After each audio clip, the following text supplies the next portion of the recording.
What if I told you that the most elite special forces unit in the world abandoned their own military's weapons and picked up guns from dead enemies instead?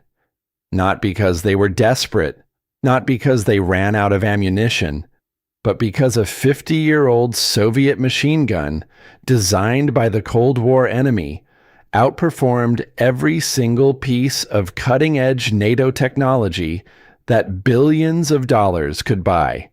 This isn't some conspiracy theory. This isn't Hollywood fiction.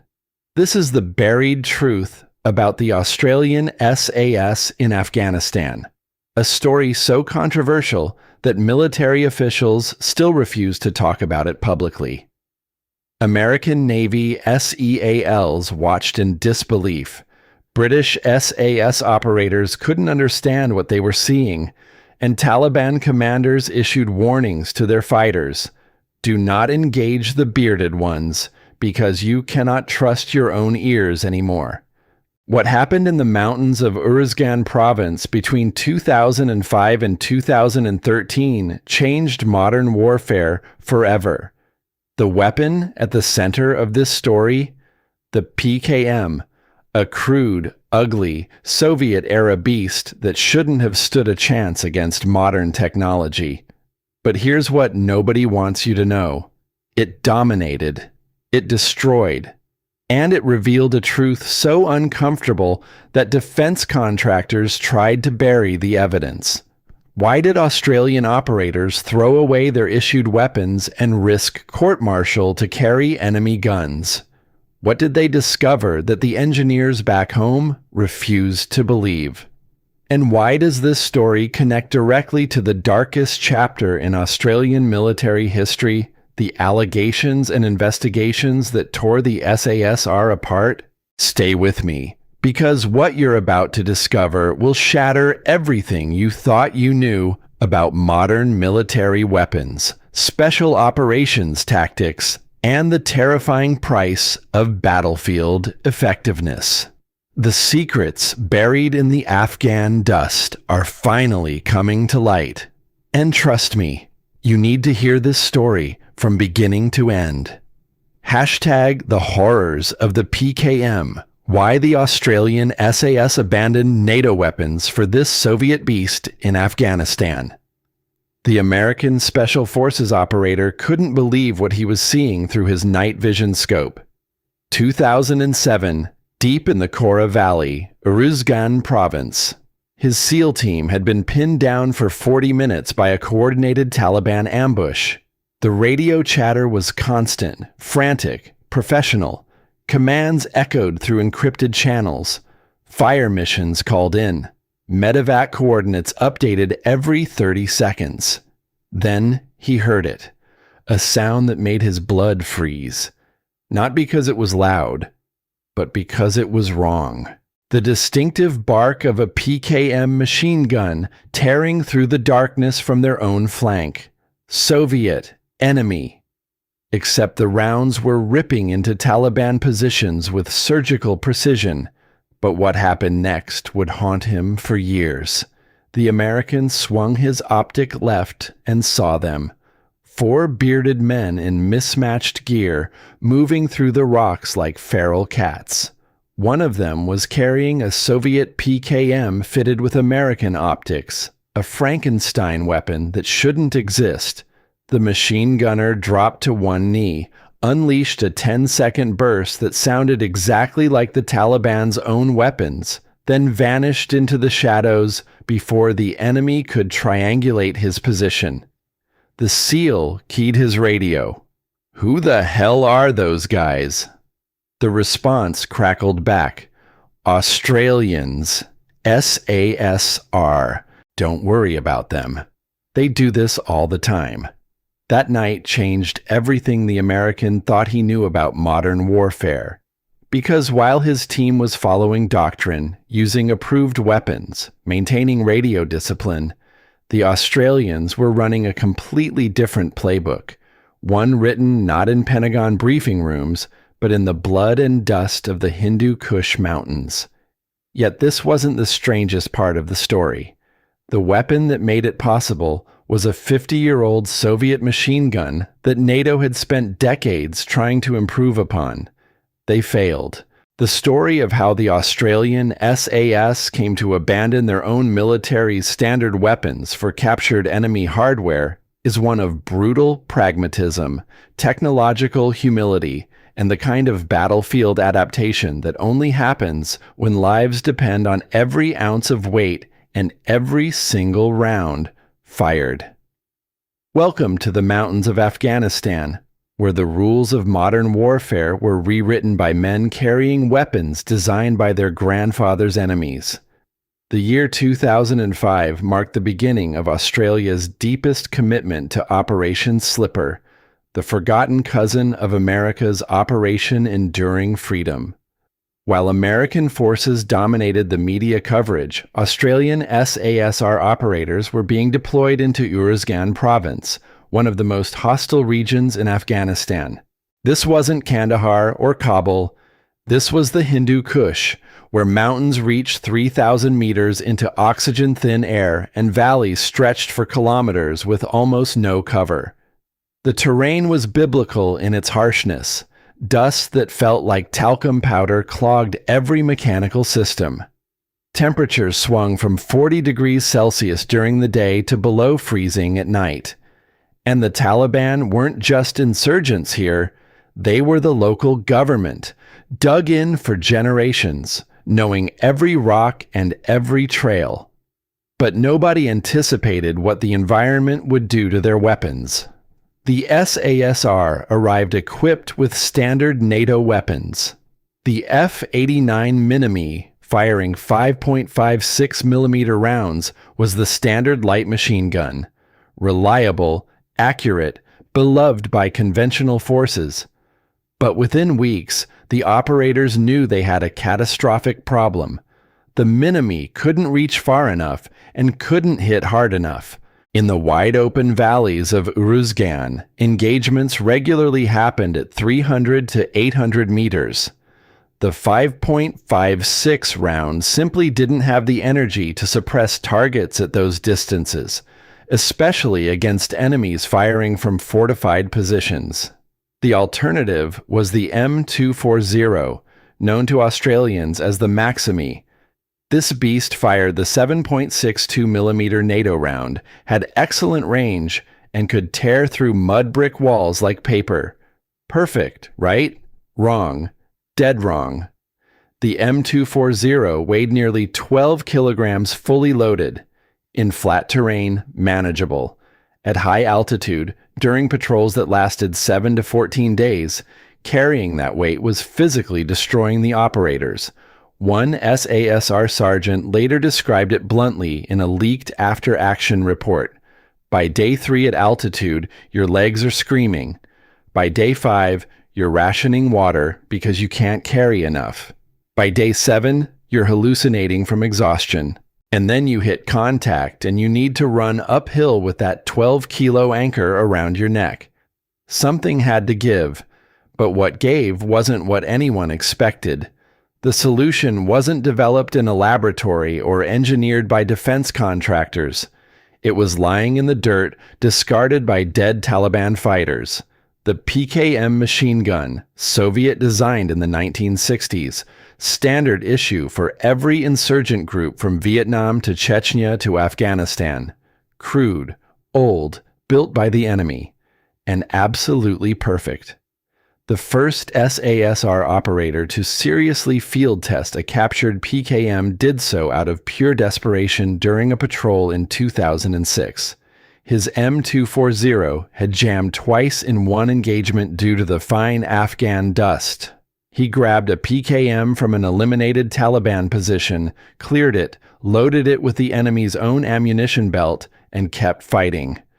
The weapon fired flawlessly for the next 48 hours without a single malfunction.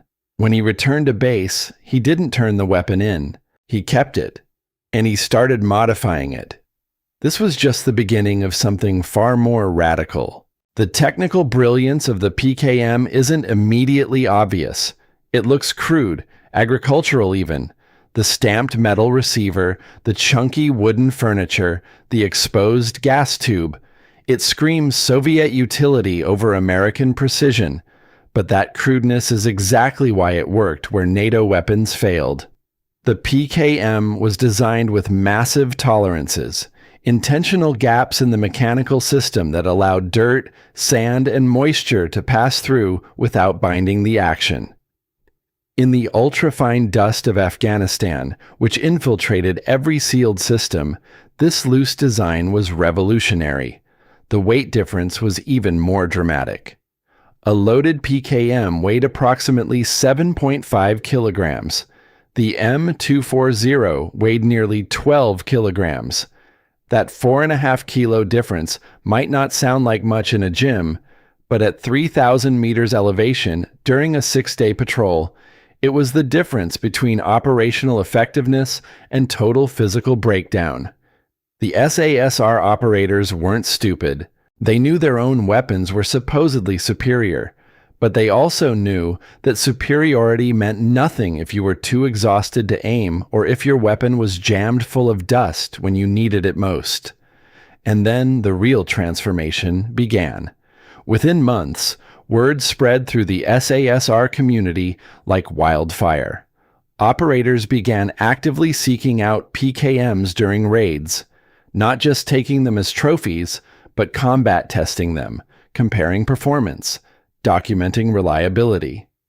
What they discovered shocked even the most experienced veterans. The PKM wasn't just adequate, it was objectively better for their specific mission parameters. But carrying a Soviet weapon came with massive complications. Logistically, they were using enemy ammunition 7.62 by 54R, which was not part of NATO supply chains. Tactically, they had to be extremely careful about identification, both to avoid friendly fire and to maintain operational security. And legally, there were questions about whether using non-standard weapons violated various international conventions. The SASR didn't care. They went to their command and made the case with cold, brutal data. However, the response from headquarters was far from enthusiastic. Lower weight, higher reliability, better acoustic masking because the PKM sounded identical to Taliban weapons, superior wall penetration against the thick mud brick compounds that dominated Afghan villages, and most importantly, proven combat effectiveness. The Australian military establishment hesitated. This wasn't how modern armies operated. You didn't abandon decades of weapons development and billions of dollars in procurement to use enemy equipment. But the SASR wasn't asking for permission anymore. They were informing command of reality. By 2008, the PKM had become semi-official within SASR units operating in Uruzgan. Operators would receive standard-issue weapons for inspections and formal operations, but in the field, captured and modified PKMs were everywhere. The transformation of these weapons into special operations tools became an art form, yet nobody could have predicted how far this modification would go. The process started with a complete teardown and inspection. Any PKM that showed excessive wear or damage was discarded. The keepers were then fitted with custom Picatinny rail systems, allowing operators to mount EOTech holographic sights, ACOG scopes, and tactical lights. The standard iron sights remained as backup, but now these Soviet workhorses had the same optics as cutting-edge American rifles. Foregrips were added for better control during sustained fire. Some operators shortened the barrels slightly for improved maneuverability in close-quarters compound clearances, though this was controversial because it reduced muzzle velocity. A few elite units even fitted suppressors, not to make the weapon silent, but to mask muzzle flash and confuse enemy spotters about the shooter's exact position. These Franken PKMs, as they became known, were technological mongrels. Soviet reliability married to Western precision optics. They represented something the defense industry hated to admit. Sometimes the old ways were better, and sometimes the enemy had figured out solutions that billions of dollars of research and development had missed. But the true genius revealed itself only in combat.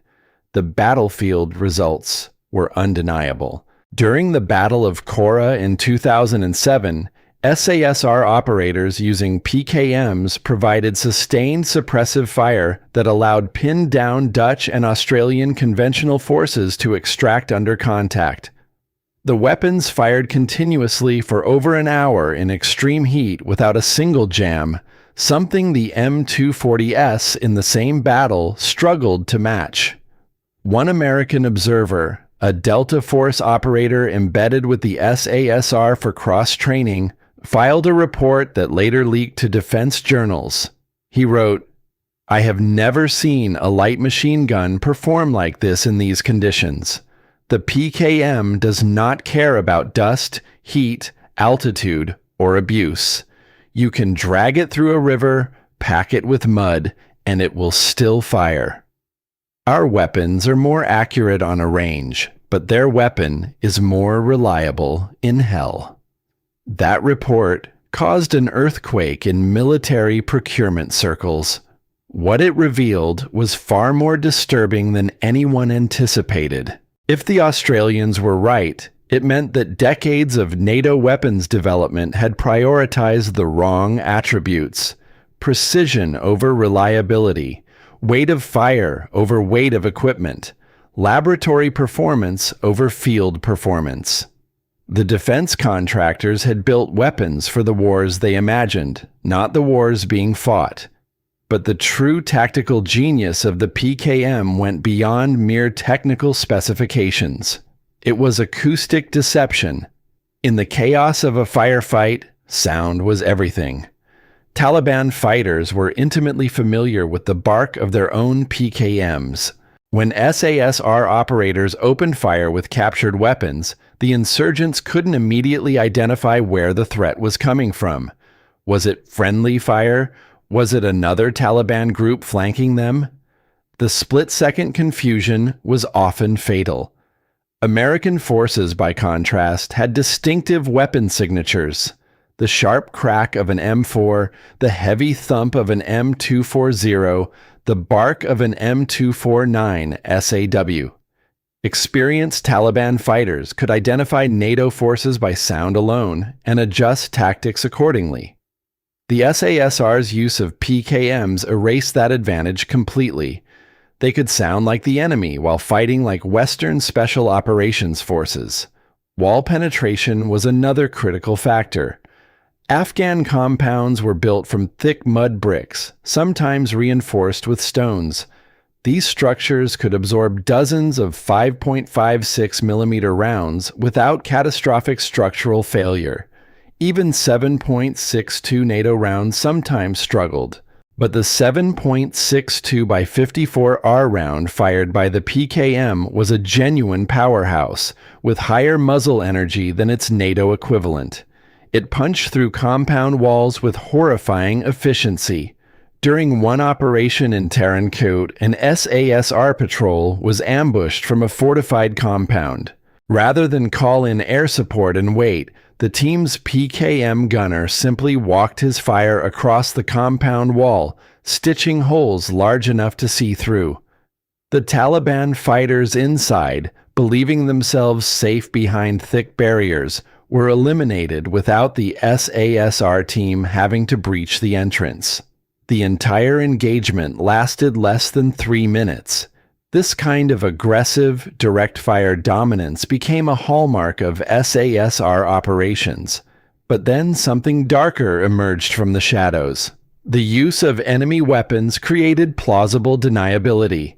If evidence of a firefight showed only PKM rounds and Soviet-caliber brass, it could be attributed to Taliban-on-Taliban violence. This wasn't official doctrine, but in the shadowy world of special operations in Afghanistan, where rules of engagement were often murky and accountability was limited, the acoustic and forensic ambiguity of using enemy weapons provided operational flexibility that made commanders very uncomfortable. One leaked internal investigation from 2010 examined an incident where civilians were harmed during a night raid. The evidence was inconclusive, specifically because the spent brass at the scene was 7.62 by 54R, standard Taliban ammunition. The SASR operators present were carrying PKMs. Did they fire the shots in question, or was it Taliban fighters in the compound? The investigation couldn't determine causality, and no charges were filed. This gray zone was never officially acknowledged, yet everyone who served there knew it existed. Veterans of the campaign speak carefully about it. One former operator, interviewed anonymously years later, said only this: "We used the weapons that kept us alive. What happened in those valleys stays in those valleys. The people who need to know, know." By 2009, the PKM had become so ubiquitous among SASR units that supply officers were officially sourcing Soviet-caliber ammunition through third-party channels. Captured ammunition from Taliban caches was cataloged and redistributed to SASR teams. Some sources claim that Australia even purchased surplus 7.62 by 54R ammunition from former Soviet republics through back channels, though this has never been officially confirmed. The Australian Defence Force never formally adopted the PKM. That would have been politically impossible and logistically insane. But they quietly stopped fighting its proliferation among special operations units. The message was clear: do what works, but don't make us acknowledge it officially. American forces noticed, and reactions were mixed. Some operators were impressed and began experimenting with captured weapons themselves. Others were horrified, viewing it as unprofessional and dangerous. One SEAL team. 6-member, speaking to a journalist off the record, expressed frustration. "We spend millions training with our weapon systems, building muscle memory, understanding ballistics. Then these guys show up with Soviet junk held together with zip ties and gun tape, and they outshoot everyone. It's embarrassing. But embarrassment doesn't win wars. Results do." And the results were impossible to argue with. However, the consequences were only beginning to surface. SASR units using PKMs had lower malfunction rates, higher sustained fire duration, and better long-range suppression than comparable NATO forces using standard weapons. The data didn't lie. The British SAS, cousins to the Australians, began quiet inquiries. Could they adopt similar practices? The answer was complicated. The British operated in Helmand Province, different terrain, different enemy tactics. The PKM's advantages were most pronounced in the specific conditions of Uruzgan: high altitude, fine dust, long-range engagements. But the philosophical lesson spread throughout Tier 1 units worldwide: question everything, test everything, and never let doctrine override reality. If a 50-year-old Soviet machine gun outperforms a modern NATO weapon in specific conditions, use the Soviet gun. Pride doesn't stop bullets. The Taliban noticed something was wrong, but they couldn't quite understand what. And that confusion terrified them more than any drone strike. They began reporting that Australian forces sounded different, that their weapons were confusing, that firefights felt wrong somehow. Intelligence intercepts from 2011 showed Taliban commanders warning their fighters that the bearded ones, their name for SASR operators, were using captured weapons, and that acoustic identification was unreliable. This caused a cascade of tactical paranoia among insurgent groups. If they couldn't trust their ears to identify friend from foe, they had to rely on visual identification, which was much slower and often impossible in the dust and chaos of combat. The SASR had turned one of the Taliban's key advantages, their intimate familiarity with their own weapons, into a liability. The maintenance regime for these captured PKMs was obsessive. Unlike standard issue weapons, which were serviced by armories, The Franken PKMs were maintained entirely by their operators. Each man knew his weapon intimately, could disassemble and reassemble it blindfolded, understood its quirks and preferences. This created a bond between operator and weapon that was almost spiritual. One SASR corporal, interviewed in 2012 after his rotation ended, described it simply, "That PKM saved my life 6 times. I know because I counted. It never jammed, never failed, never let me down. I trusted it more than I trusted my own body. When I had to turn it in at the end of my deployment, I felt like I was abandoning a brother." That emotional connection was unusual in modern military culture, where weapons are tools, interchangeable and disposable. But the SASR's relationship with their PKMs was different. These weren't issued equipment. These were captured trophies, customized personally, proven in blood. They represented survival, yet the engineers back home refused to accept reality. The technical community remained divided. Engineers insisted that the M240 was superior on paper, tighter tolerances, better accuracy, higher quality materials. But the operators knew something the engineers didn't. Paper doesn't matter when you're at 3,000 meters elevation. You've been awake for 36 hours, and your life depends on whether your weapon fires or jams. One particularly damning test occurred at a joint training exercise in 2010. American, British, and Australian Special Operations Forces conducted a week-long mountain warfare course in conditions designed to simulate Afghanistan. The weapons were subjected to dust, altitude, temperature extremes, and continuous firing. The M240s jammed repeatedly. The PKMs, including several Franken PKM builds, ran flawlessly. The American observers requested the test be classified. What they discovered was too embarrassing to admit publicly. It was too embarrassing to admit that Soviet-era technology was outperforming modern NATO equipment in front of Allied forces. But the most profound impact of the PKM wasn't tactical or technical. It was psychological. Using enemy weapons forced SASR operators to think like the enemy, to understand their logistics, their tactics, their mindset. When you're carrying the same machine gun as the man trying to eliminate you, when you're using his ammunition, scavenging his supply caches, you start to see the battlefield from his perspective. This created a level of tactical empathy that was deeply uncomfortable. You couldn't dehumanize the enemy when you were literally dependent on his weapons to survive. The Taliban weren't just targets anymore. They were suppliers, logistics networks, fellow warriors in a brutal environment.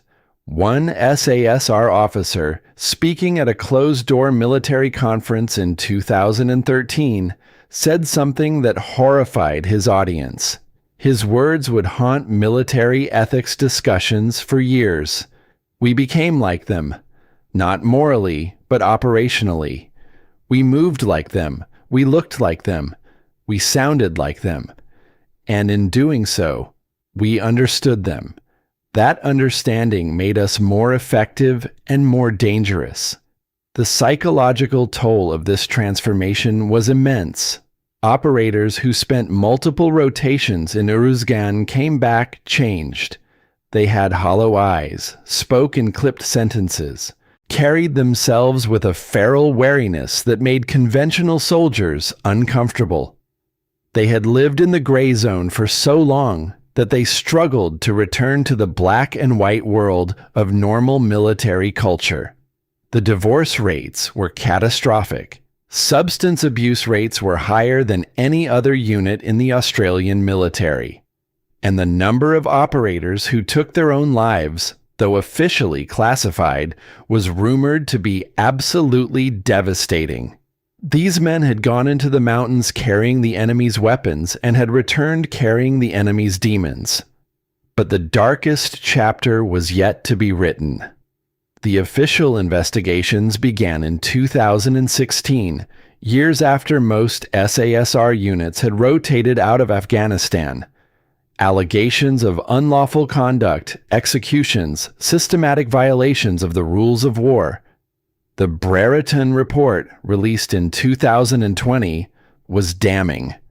It described a culture of impunity, of rules being bent and broken, of lines being crossed that should never have been approached. The PKM was never mentioned directly in the report, but those who understood the context knew it was there, lurking in the background. Because once you start making compromises, once you start saying the official way doesn't work, so we'll do it our way, where does it stop? If you can abandon doctrine on weapons, can you abandon it on rules of engagement, on treatment of prisoners, on what constitutes a legitimate target? The SASR would argue that these are completely separate issues, that using a more effective weapon has nothing to do with moral conduct. And technically, they're right. But psychologically, culturally, the line is blurrier than anyone wants to admit.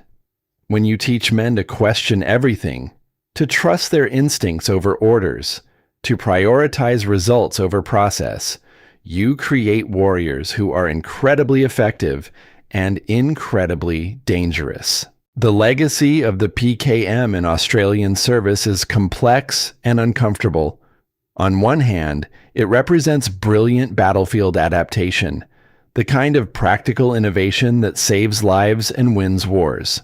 On the other hand, it represents the beginning of a cultural shift within the SASR that eventually led to catastrophic consequences. Modern militaries are now studying this case intensely.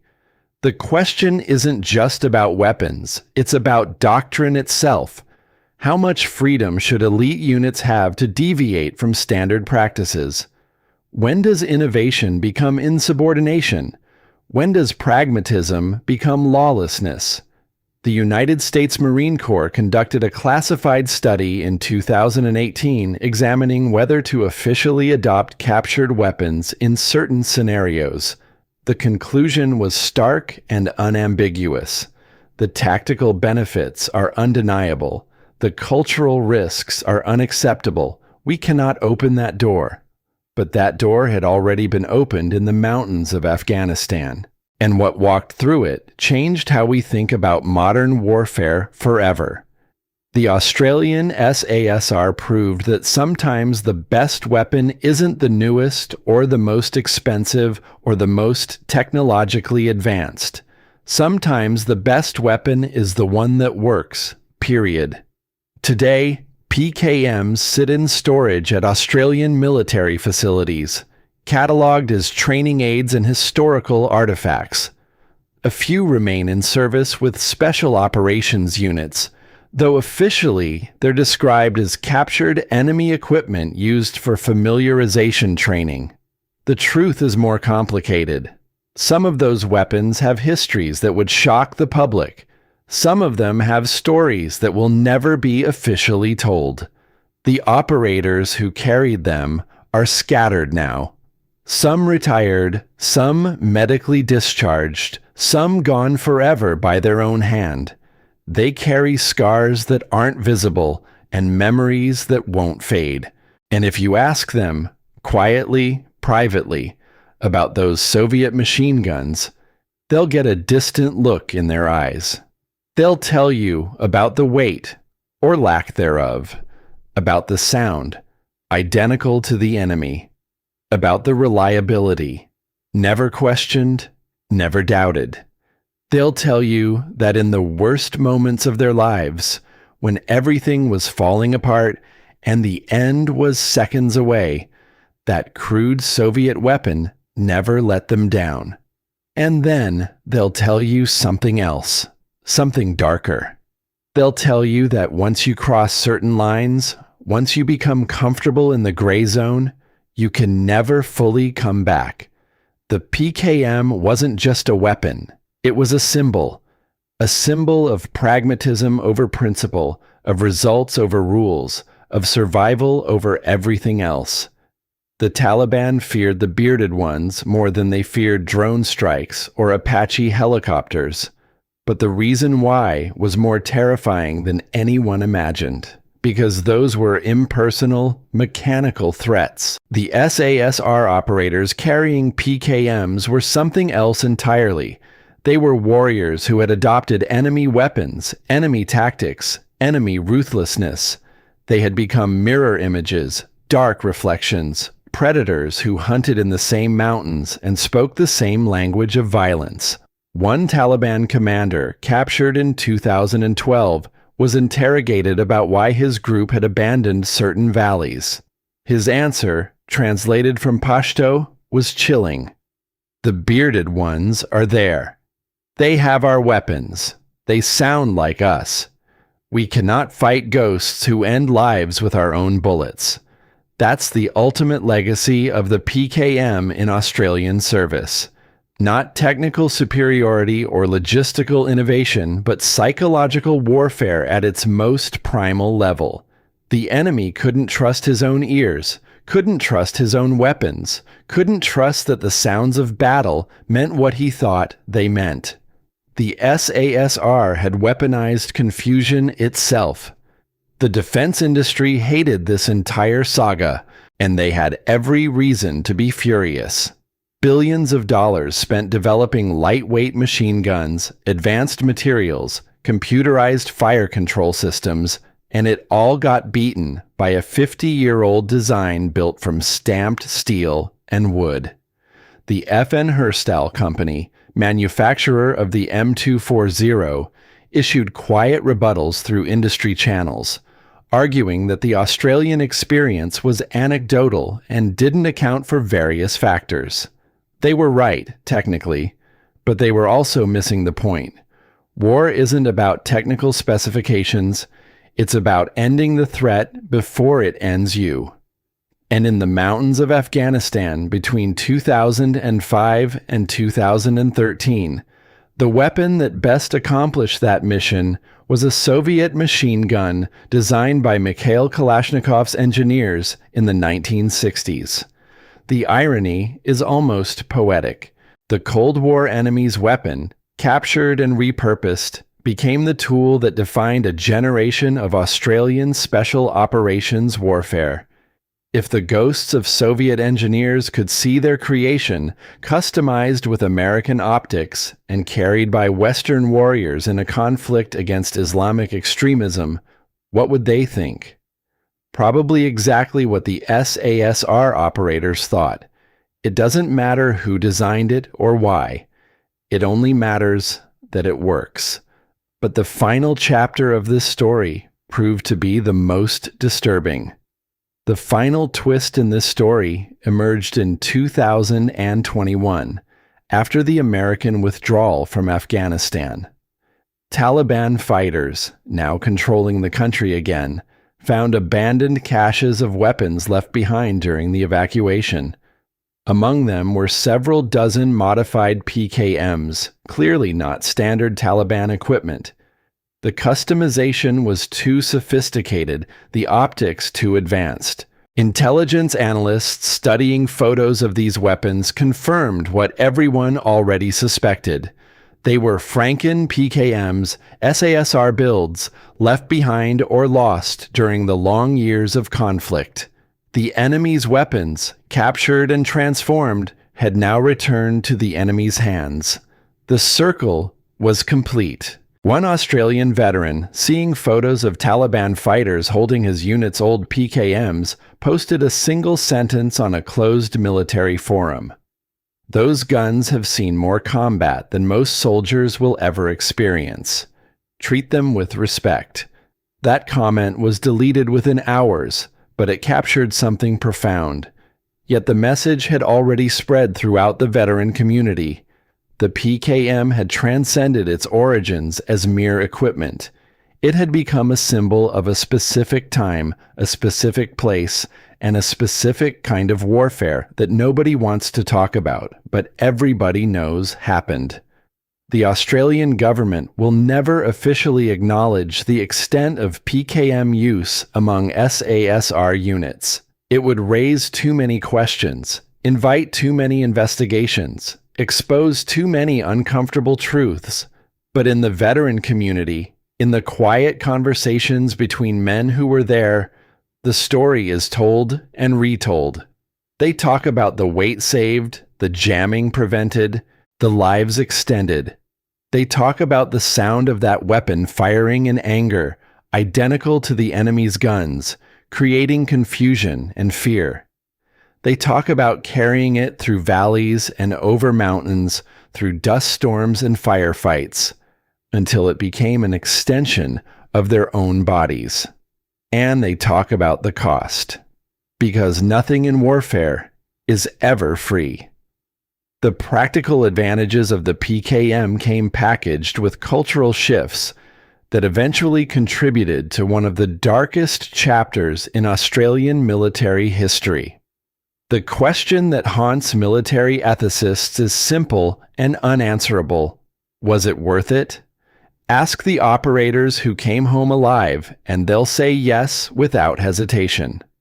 Ask the families of those who came home broken, and they'll say no just as quickly. Ask the Afghan civilians caught in the middle, and they won't even understand the question. To them, it didn't matter what weapon was used. The result was the same. The modern Australian Army is now in the painful process of rebuilding the SASR's reputation and culture. New oversight, new accountability, new restrictions. The freewheeling days of operational autonomy are over, and with them, the days of Franken PKMs and captured weapons are over too.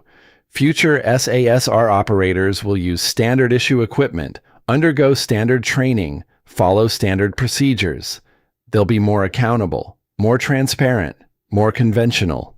And they'll probably be less effective in the specific scenario of sustained mountain warfare against a dug-in insurgency. That's the trade-off that modern democracies have to make.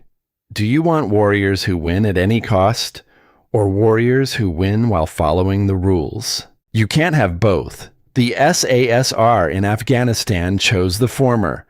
The price of that choice is still being calculated.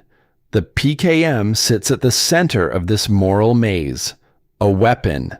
Nothing more, nothing less. But weapons are never just objects.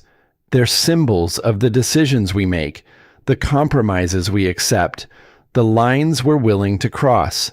The Australian SAS crossed those lines carrying Soviet machine guns, and they can never uncross them.